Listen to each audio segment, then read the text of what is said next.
朋友们好，我是点春。这是一台那个暖风的浴霸，它这个什么都正常，吹风、换气、加热都正常，但是就是这个吹风的时候啊，声音特别大，就是加热的时候这个风扇声音特别大。这边是排风，它是2个风扇，这个是没有问题的，换气是正常的。然后这个吹风啊，这个电机一开声音特别大，我们来听一下啊。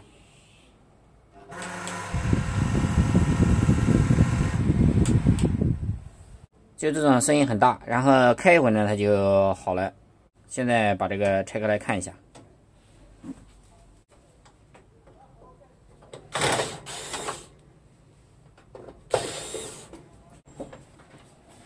可以了，这个盖子可以拿掉了，拆开来了。这边是一个电机，这个电机正常，主要是这个电机响。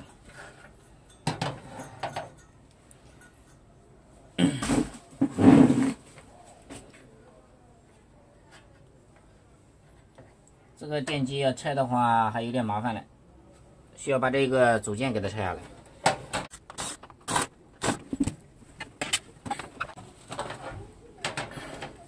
这样的话，这一个整个制热模组就可以拿出来了，看，就这样子的。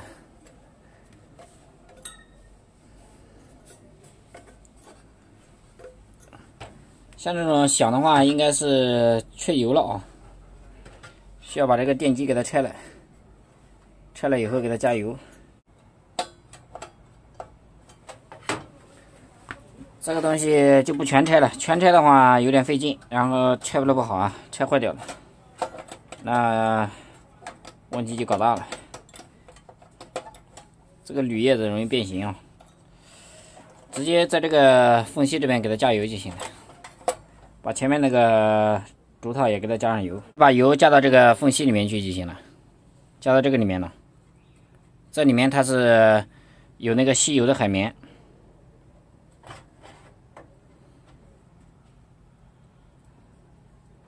加的时候要慢一点，加多了它会滴出来的，让它慢慢吸。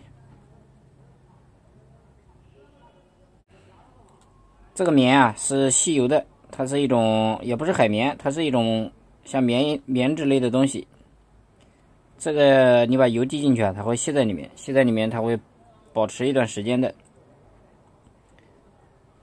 主要这个是取暖的，所以说它耗的特别快。现在这个电机给它装起来了，开机听一下啊，声音还是这么大啊，就启动了一小会儿，启动一小会儿有那么大的声音，然后就好了，说明这个加油解决不了问题，那就是需要换电机了，不能因为这一点噪音换电机啊。所以说这个机器啊，就是白整了啊，白整一场，没修好，等一下把它装起来了，复原。这个折腾一下要花那么长时间，所以说这个修电器啊，真的有的时候说不清楚。客户认为是小问题，结果呢，你查下来还是个大问题。好了，本期视频就给大家分享到这了吧，这个修电器也就这样了。喜欢我的朋友请记得给我点个赞，写个评论，下期视频再见。